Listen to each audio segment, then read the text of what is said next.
1991 Camel Supercross Series have been dominated by series points leader Jean-Michel Bayle from France and his Honda teammate, defending Supercross champion Jeff Stanton. In the 5 events run, Bayle has captured the checkered flag 3 times and Stanton twice. In Atlanta, Georgia, round 6, can anyone stop the Big Red victory string? Find out next on Supercross 91, the ultimate challenge.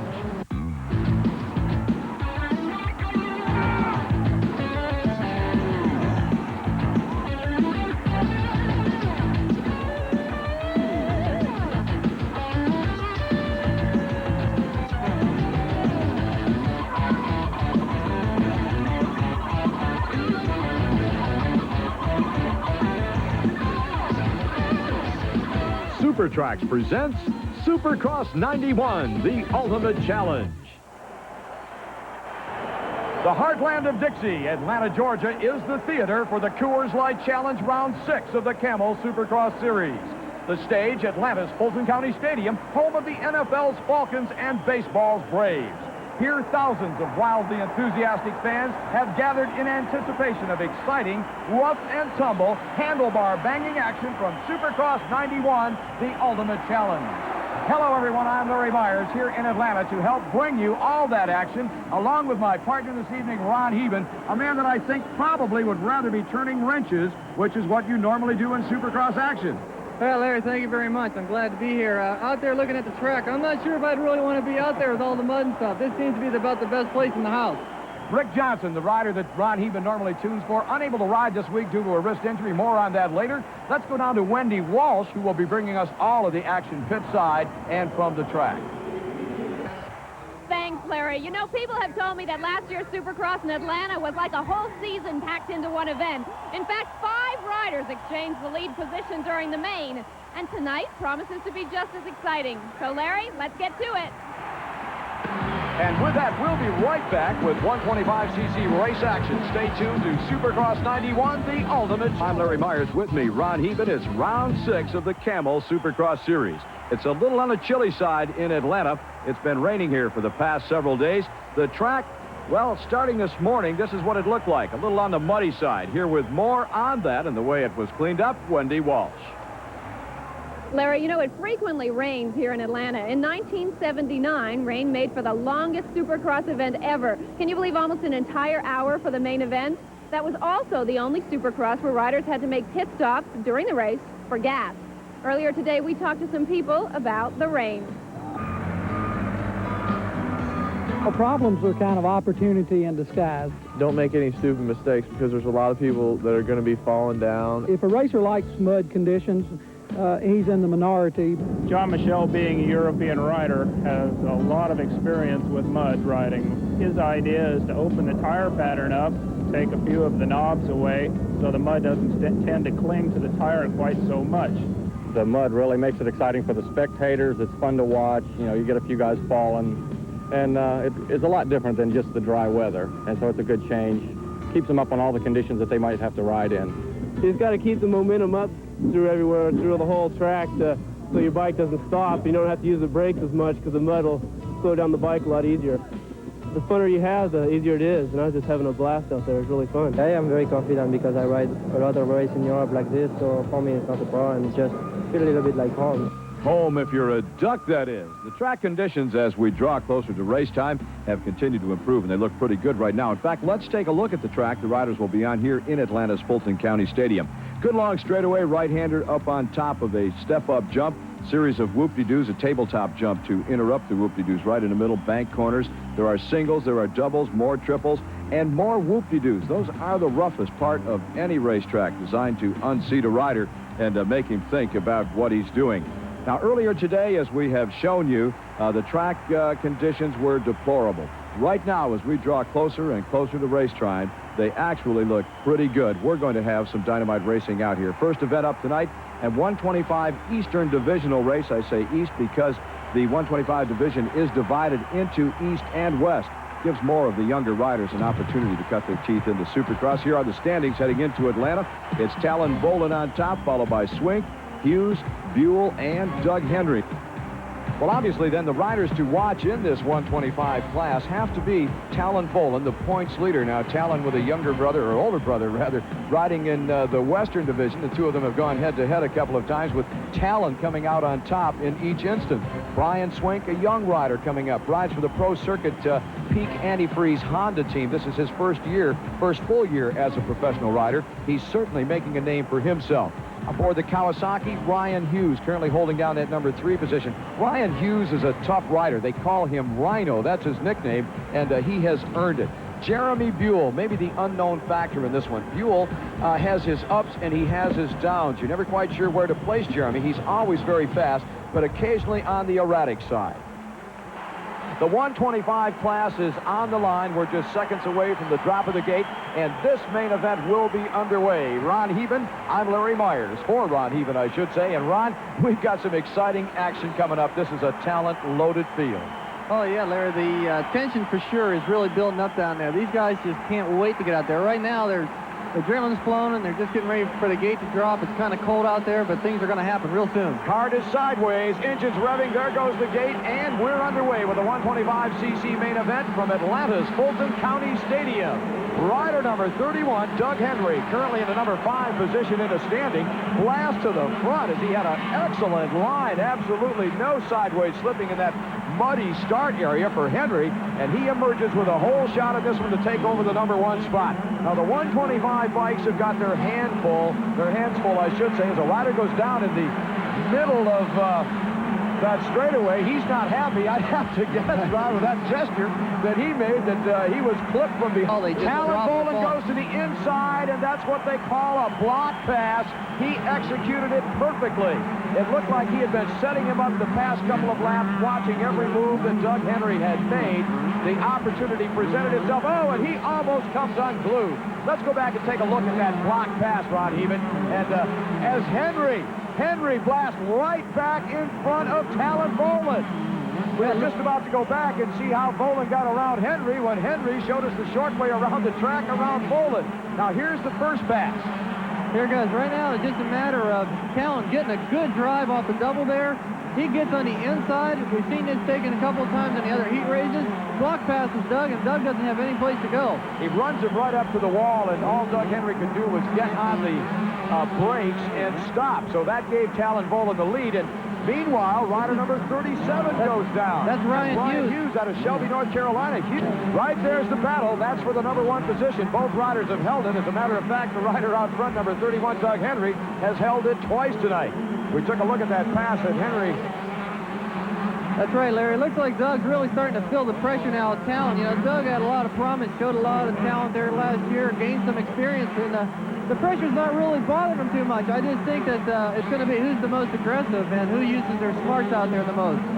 Taking a low line on the inside of the racetrack, Doug Henry, and is followed by Talon Bolin. And there goes Talon down. Tried it one more time, and he goes down. Yep, looks like Talon just tried to stick it in there. It got stuck in a rut, and Doug kept his balance, and now he's got a comfortable lead. Talon's still in second place because those guys had already opened up a pretty big lead. Well, Talon Bolin, it looked like he was going to try another one of those passes, but I think what happened was Doug Henry did not go high enough, and Talon had to hit the brakes at the last second to avoid running into him or T-boning Henry. I'd say that was pretty smart riding on the part of Doug Henry.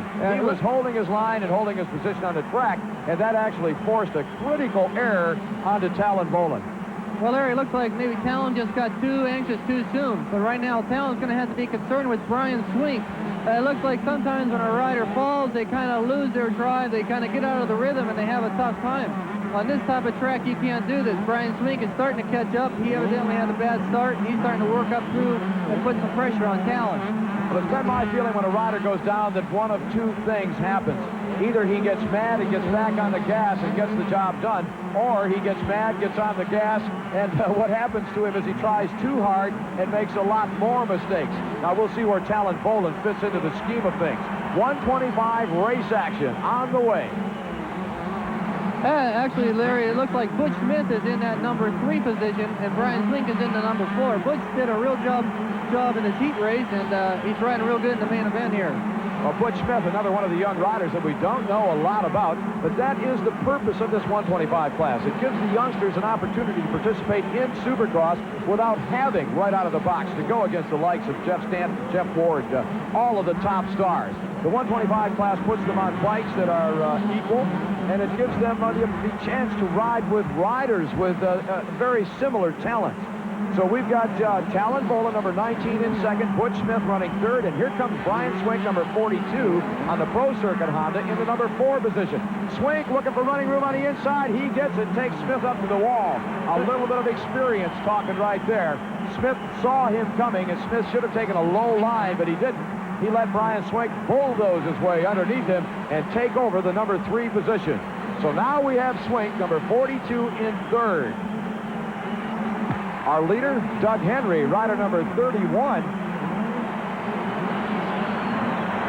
Doug Henry seems to have a pretty comfortable lead out there in all the excitement. Actually, Boland has closed.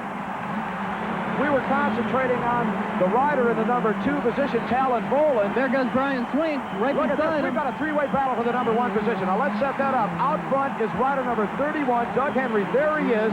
Right behind him now is number 19, Talon Boland. And Boland goes into the lead. They're side by side. Can he hold it? He's got the good line on the outside. He'll get the best drive. Henry working hard on the inside, but Talon Boland emerges with the lead. And there goes Swink. Boland almost goes down again. This is a wild one. Larry, this is going to be some race to the finish. I'll tell you what, old Brian Swink's got the momentum going. Talon's just going by Doug Henry. He's got the excitement going.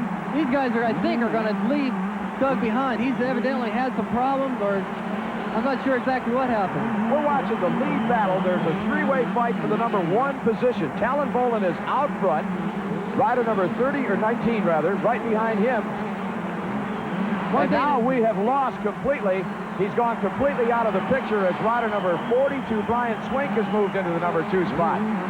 It appears that Doug Henry had some kind of problem with a motorcycle and has dropped off the pace. That's how Talon Boland was able to close on him so quickly. I think you're right there, Larry. Either that or Doug Henry and Brian Swink, those guys were racing with each other. But here we're going to go back to that.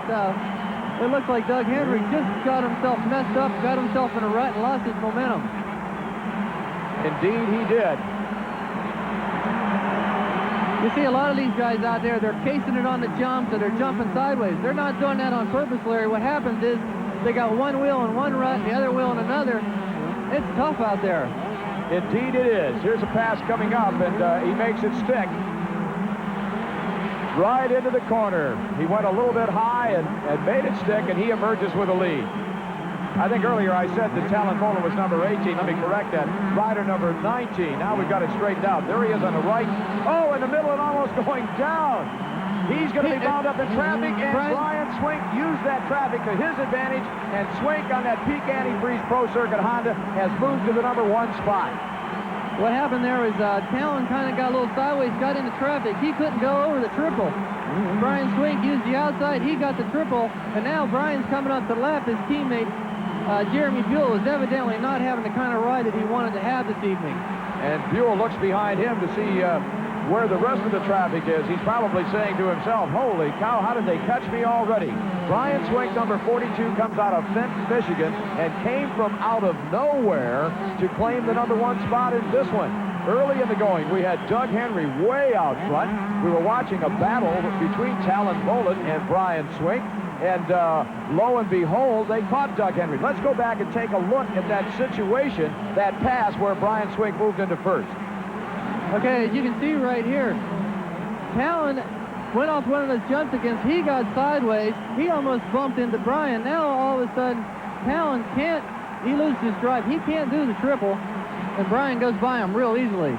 Brian Swink was the master of traffic that time. Talon Boland was in the wrong place at the wrong time. And I think Swink probably saw it coming. He was looking ahead on the racetrack, and he made allowances for that. He changed his line. He got into the clear line, and Talon was just hung out to dry, nowhere to go except stay behind those lap riders. That's Brian Swink, Fenton, Michigan.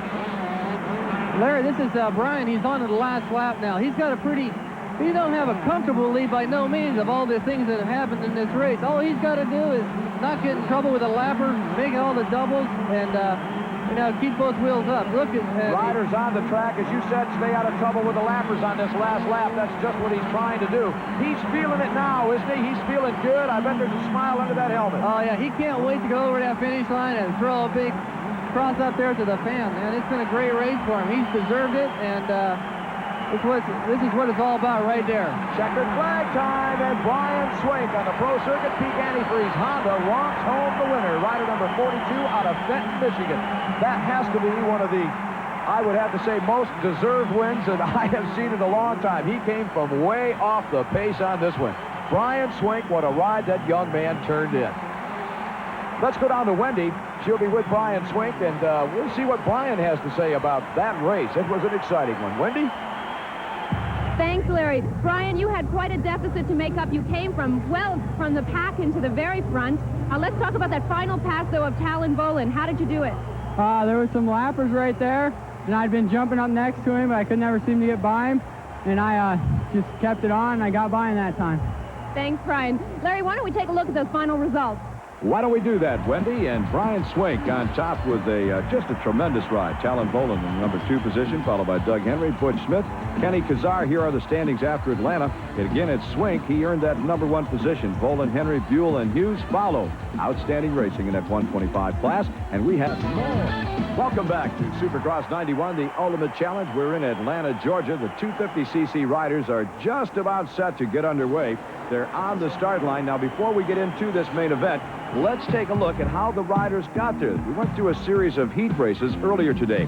In heat race number 1 and number 2, the top 4 riders moved into the main directly from those heat races. Those that did not make it went through a pair of semis. Top 5 from each of the semis made it to the main. Now, if you still were not in that main event, you had one last chance. And from the last chance, top 2 riders go into the main event. Coors Light is a major supporter of Supercross, and this year, Coors Light brings more drama and excitement to the races by putting more money on the line for the top riders in the 250 class. The new competition centers around the preliminary 250 heat. It's called the Coors Light Silver Bullet Showdown, and all eyes are on the $25,000 winner-take-all year-end prize. Here's how it works. A 250 rider gets 1 Silver Bullet point for posting the fastest heat in the 250 event. Now, the guy with the most points at the end of the season takes home a whopping $25,000. Each nightly winner also has a shot at earning Silver Bullet bonus money while racking up Silver Bullet points. Coors Light pays an additional $1,000 to the rider that turns in the fastest heat of the night and wins the 250 main the same evening. Now, if no one claims the prize, Coors Light adds another $1,000 to the next event in the series. So far this series, only 2 riders have been able to put their hands on the Silver Bullet Showdown points. Jeff Matasevich took the fastest heats in Orlando and Seattle. This gives him 2 Silver Bullet Showdown points. Jeff Stanton won the fastest heats in Houston, San Diego, and Anaheim. In fact, in Anaheim, he even won the main event, which brought him an additional $3,000 of our Silver Bullet bonus cash. Jeff Stanton now has 3 points.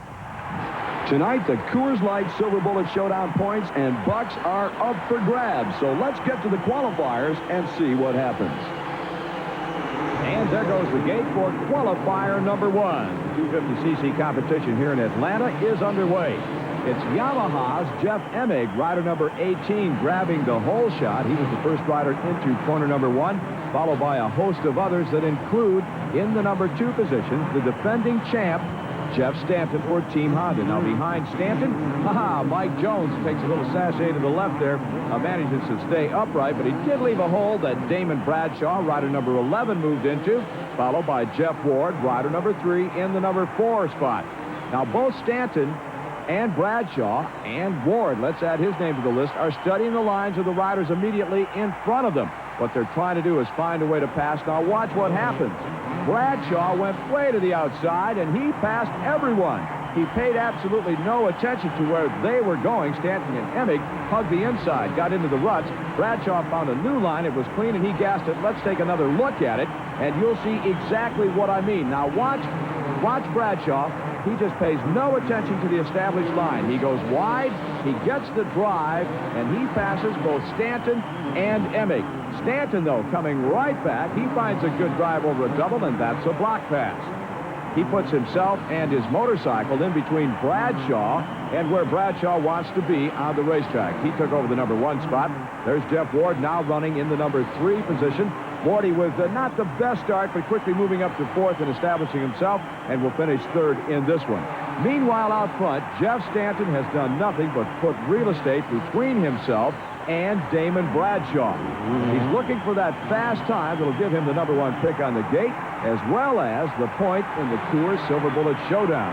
He's in contention for that $25,000 prize, and he takes the checkered flag. His time, 6:48.34. And here's the way they finished. It was Stanton, Bradshaw, Jeff Ward, and Emig. Now, those 4 riders will go directly into the main event. Another heat race coming up, but first, let's go to Wendy Walsh, who's been taking riding lessons from Mike Kidrowski. Larry, the riders tell me there's one part of the track that I could never ride, and those are the whoop-de-doos, also known as the whoops, rockers, stutters, or washboards. Well, I may not be able to negotiate this track, but Mike Kidrowski knows whoops. I know whoops, but these ones here in Atlanta are a little bit different. You know, when the whoops are close together, when you get in between them, it's hard to get your front wheel out. And with them being soft, it's a little bit harder to, you know, get out of them. So I'm trying to come in, probably jump about 3 or 4, kind of tapping my back wheel, and then I drop my front wheel into one of them, and then I try to jump the rest out. I think there's 3 more I jump out. That way my front wheel is not in the middle of the whoop when I'm going through them, so I don't endo or something like that. Endo or something like that. No problem if, of course, you're Mike Kidrowski or one of the other professionals on the line.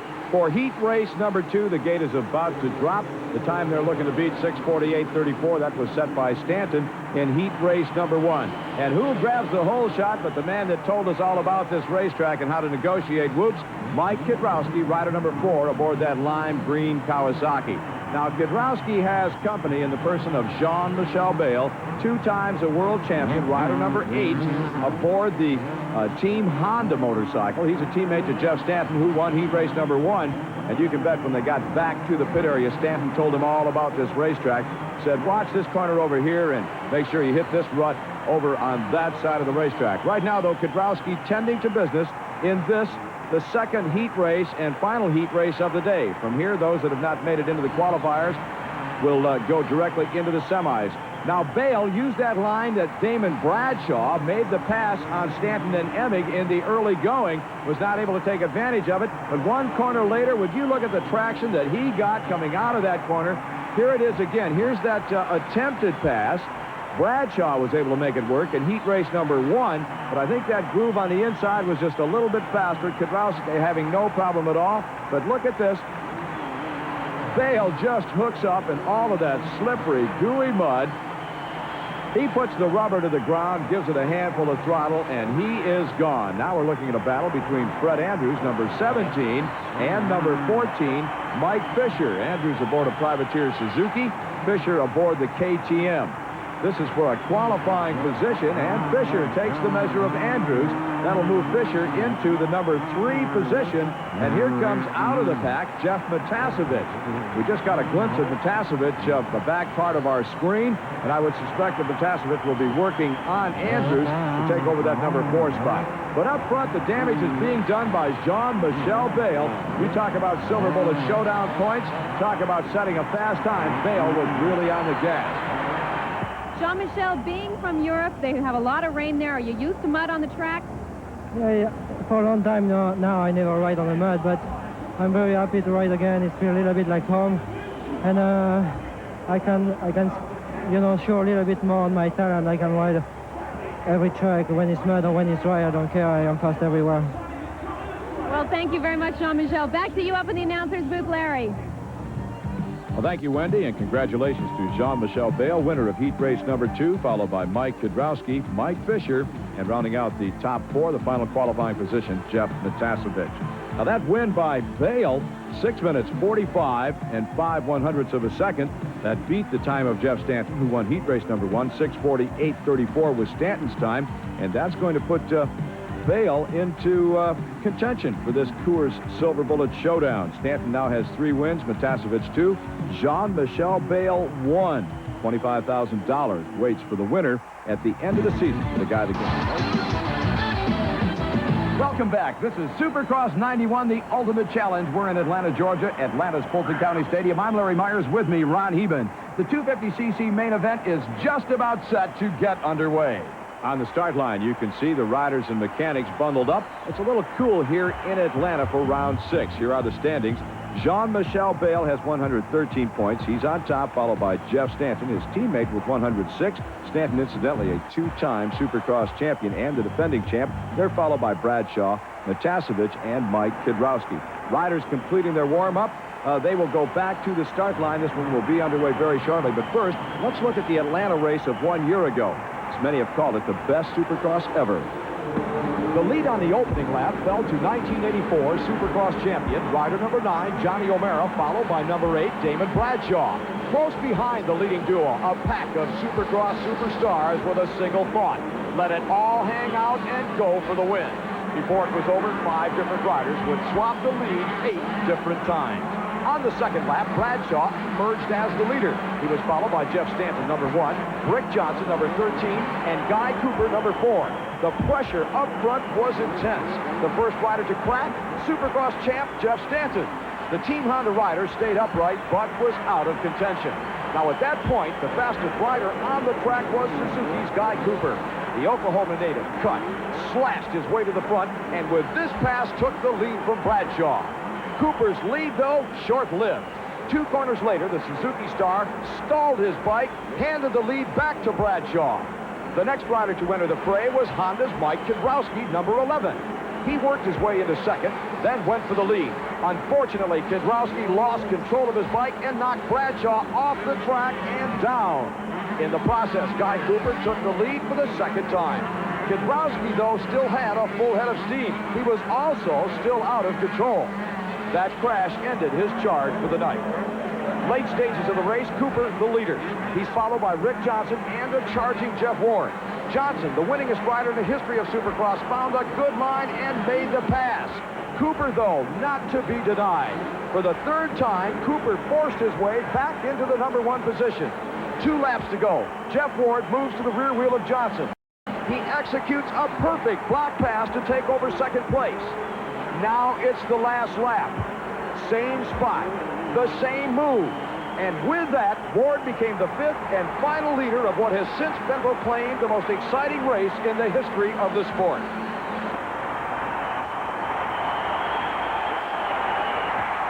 250cc main event action on the line and ready to go. We're looking for a race as exciting as that 125, and in Atlanta, we have had them the past couple of years, and I see no reason to not expect another one here. Quickly, Ron, the inside of the starting gate is not where Jean-Michel Bayle elected to go. We just saw Bayle. He's way up by the doghouse. There's Stanton, there's Ward, Kidrowski. They're all down on the inside, and that looks like the hot setup for this start. Let's see what happens. Riders headed into corner number 1. Bayle in the middle is going to be swept way wide, and Bayle is going to pay the price. Bayle has kept the throttle on, and Bayle is running about in the number 3 or 4 position, but it's Bradshaw, rider number 11, that takes the whole shot. He's followed by number 18, Jeff Emig, then Jeff Stanton, and Bayle from the middle of the pack has ended up 4th in the start. So we've got the good riders up front. Ron Heben, this is going to be a barn burner. Oh, yeah, this is going to be setting up real good already. Damon's got the whole shot. Stanton just moved into second. Michelle Bayle's running 5th behind Jeff Ward and Jeff Emig, and we got 19 laps here. This is going to be good. Setting it up, Damon Bradshaw aboard the Yamaha. Rider number 11 out front from Charlotte, North Carolina. In the number 2 position is our defending Supercross champion, Jeff Stanton. There's Jeff Emig, number 18, who is in 3rd. And Bradshaw picking them up and laying them down. He wants to put as much distance between himself and the rest of the pack as he possibly can. Jean-Michel Bayle, rider number 8, is on the move. He has disposed of a couple of riders already and has now moved up, I believe, to the number 3 position. There he is, hounding the rear wheel of Jeff Stanton. Bayle is doing everything right at this point. He can't afford to let them get away, and he's not going to, Ron. Now, that's for sure, Larry. He didn't waste any time behind Emig and Jeff Ward.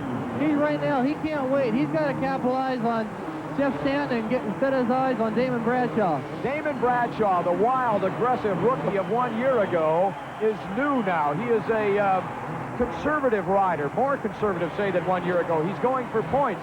He's not as brash. He's not that wild-eyed rookie that he was. And Bradshaw, though, is tired of that act. He has said on several occasions that, hey, I've been calm and cool all season long. It's time for me to start riding Damon Bradshaw's race. I've kind of looked at that at the first of the year. I wanted to start out the first of the year strong, you know, and be consistent if I couldn't win and be on the podium. And, you know, I have, except for 2 races. And now it's time for me to start winning. I'm going to start doing what it takes to win. If it takes riding that edge to win, that's what I'm going to do, because I've got to start catching up on some points now and before it's too late. Back to the battle for the number 2 position. Jeff Stanton, rider number 1, is in second. Here comes teammate Jean-Michel Bale in third.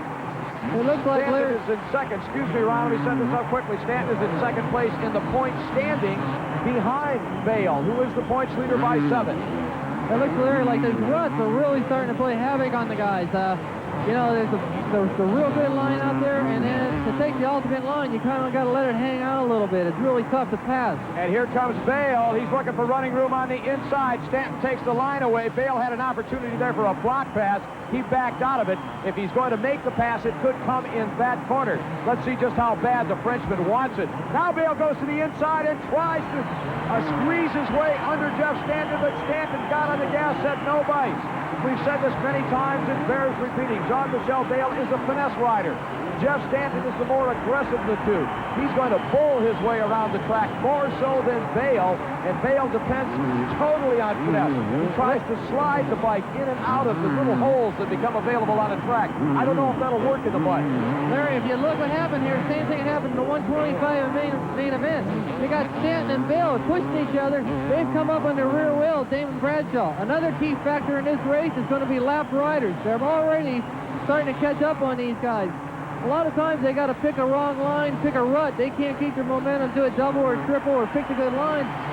They may drop a position. A few laps ago or corners ago, we saw Jean-Michel Bale did not take an opportunity to put a block pass on Stanton.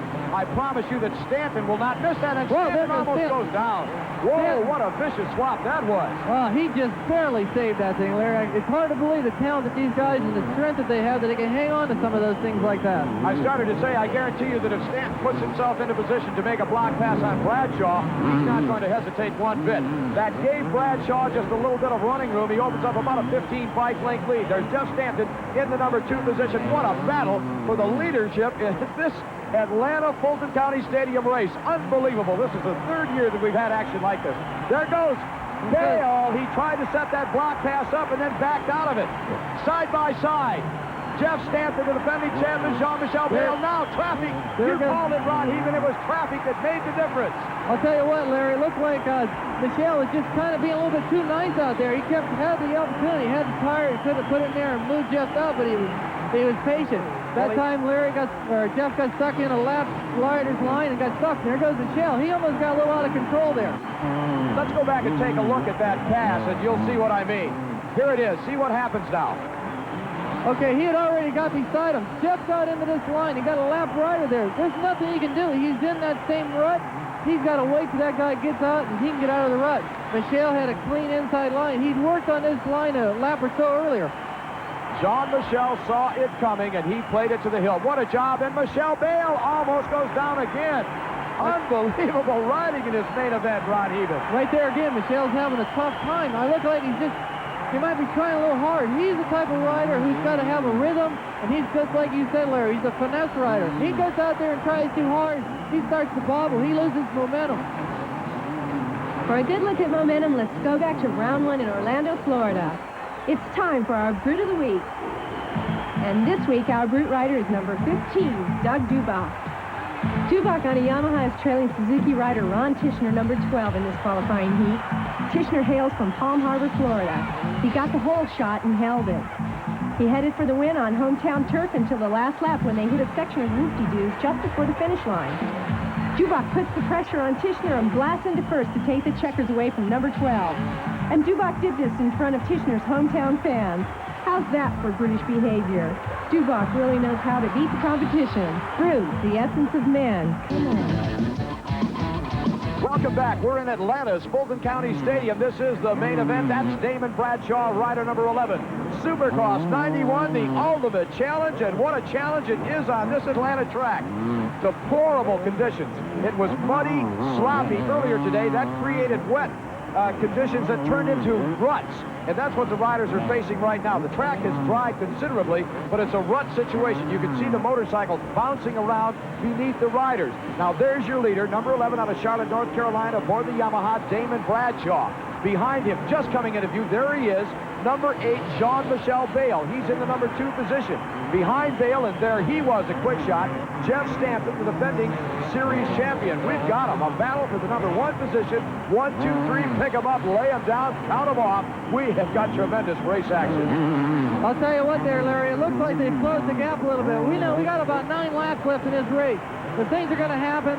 I think it's time now that Michelle starts to put a little pressure on Damon. You know, let Damon start feeling the heat, as they say. Bradshaw is feeling. He just turned around and looked over his shoulder. He was looking for Bale, and he saw him. Now, Jeff Stanton has closed on Bale. We're looking at 2 bike lengths between Stanton and Bale. This is a barn burner. That's right. I'll tell you what, we're going to get into some lappers here again pretty shortly. Damon's got to look ahead. If he goes up there and just looks at the rut in front of him and doesn't pay attention, looking ahead with the lap rider, he can have himself a real tough time. Ron Heben, you care to pick a winner at this point? I'll tell you what, Larry, I don't know. One of those 3 guys, we timed them all in practice. Those are the 3 guys that had the fastest times. And look where they're at in the main event. 1, 2, and 3. You could cover them with a hand. Ironically, we talked to many riders in the pits today, and we all discussed this mud situation. And all 3 of those riders are from conditions or familiar with conditions where mud is a common factor. The European experience of Jean-Michel Bale, Damon Bradshaw from the Carolinas. He grew up in mud, and of course the mud. There goes Jeff Stanton. There goes Bale. He's right over beside the finish line jump, and Bale has drawn to within a bike length of Bradshaw. Here's where the finesse factor comes in. Can he do it one more time? Bradshaw out front. He's being pursued by Jean-Michel Bale. Bradshaw number 11, Bale rider number 8. Bale just showed him the wheel to worry him a little bit. I think you're right there, Larry. You know, that's the same spot where Michelle just became, that's where he passed Jeff Stanton. He's evidently got a real good line through there. And right now, I bet you in the next lap, he's going to stick it in there again. We're coming into lap riders. You called that shot just a moment ago, Ron Heben, and I have to say that probably Jean-Michel Bale works lap traffic better than anyone I've ever seen. Well, actually, he's got a better advantage than Damon does right now, because he can go up there. He can see the line Damon's taking right this point right here. That's the line that Michelle's been taking all night, and that's the first time Damon took it. Whoa, there goes Damon. Almost loses it. I'll tell you, Larry, that corner's given almost every rider a fit there tonight. Almost every guy's had a tough time in that section. I want to touch on this quickly. We saw 1 lap ago Bale show Bradshaw the wheel. He also showed him that line. Bradshaw went to school quickly and took the line away from Bale that time around. That's right. That's right. Damon this year is getting to be a lot more smarter rider. Here he comes again, though. He's found another place on the track to make up some ground. He is hugging the inside, just trying everything he can to find a new and an improved and better line around this racetrack. But so far, nothing has worked except that one line that he showed Bradshaw. Now Bradshaw's using it. And they're coming in. Now here goes Damon. He's taking that outside line. Damon did a real good job. There was a lap rider in that inside ride that Michelle usually takes. Bradshaw almost unloads again. This is just a remarkable job of riding on the part of, I want to give credit to all 20 riders that are out there. It is just unbelievable. Now Bradshaw puts a lapper in between them. That's the kind of break that he needs to go on and win this thing, or to keep the pressure off, I should say. Not necessarily to win, because he certainly has the ability to do that any place in the country. It's Damon Bradshaw, number 11, followed by Jean-Michel Bale, number 8. And in 3rd place, right behind Bale, less than 2 bike lengths back, we're looking at Jeff Stanton, the defending Supercross champ. He's rider number 1. The battle 3 ways for the number 1 position. Headed through that rough whoop section. Now Bradshaw is not taking the popular line through there. Here's that line that Michelle's been taking. I'll tell you what, Larry, Michelle's going to have to get a little bit more aggressive out there if he wants to get by Damon. It's going to be a physical pass, I think, whenever it happens. If it happens. Well, I can promise you one thing. If he makes a pass that is not very physical, and if he's not really strong in making it stick, Bradshaw will take it right away from him, because Bradshaw is not bashful a bit. That's number 1. number 2, there's no friendship between these two guys. No, Bradshaw's all out for himself. There's definitely no love between those guys out there, and Stanton's back there. He's just kind of sitting there watching. This is good setup, the same way as we had last year, Larry.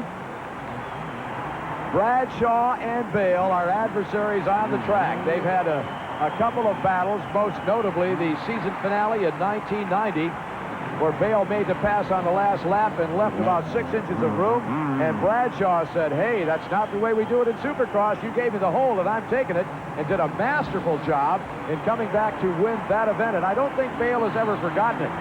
Right now, Bale is just studying again the lines of Damon Bradshaw. He's got a good move. He's got some momentum on Damon. Damon kind of had a tough time on that last double jump. Well, this one is boiling down. We're getting into the final stages. There aren't too many laps left. If Bradshaw's going to, I should say, if Bale is going to make a move, he's going to have to do it quickly. And I want to point out again, give one more call to Jeff Stanton. Stanton is not that far off the pace, and he has closed slightly on Bale. That's right. We can't count Stanton out. Lap riders, again, that lap rider there might have hurt Bale just a little bit there. Some of the riders that are being lapped at this particular point in time, Denny Stevenson and Jeff Ward, that's some highly paid talent that we're talking about. Here they go. Look at it. Look out within a wheel. The white flag out. I don't know, Larry. I'm going to have to say the way it's been going so far, as physical of a rider Damon is, Michelle's going to have a tough time. Bradshaw is feeling it. The adrenaline is flowing his way. Bale is not going to give up, I promise you that.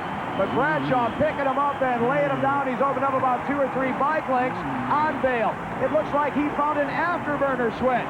Bradshaw kicked it up another gear. Look at this. Well, what happens is you hear this crowd. The whole crowd is on their feet right now. I mean, this racing is intense. Damon hears the crowd behind him. He knows he's only got a half a lap to hang on, and he's got victory in his hands. Damon Bradshaw is right here. Look at this. Headed for the finish line, and Bradshaw wins his first main event of the season. Unbelievable race action. That was about as wire-to-wire as it gets. The crowd reaction to Damon Bradshaw in this one was just unbelievable. Bradshaw continues to circulate around this racetrack. Look at there, stopping on the jump, and listen to the reaction of the crowd. Let's take a look at the results of this 250 class, and we'll be back shortly with an interview with Wendy Walsh and Damon Bradshaw.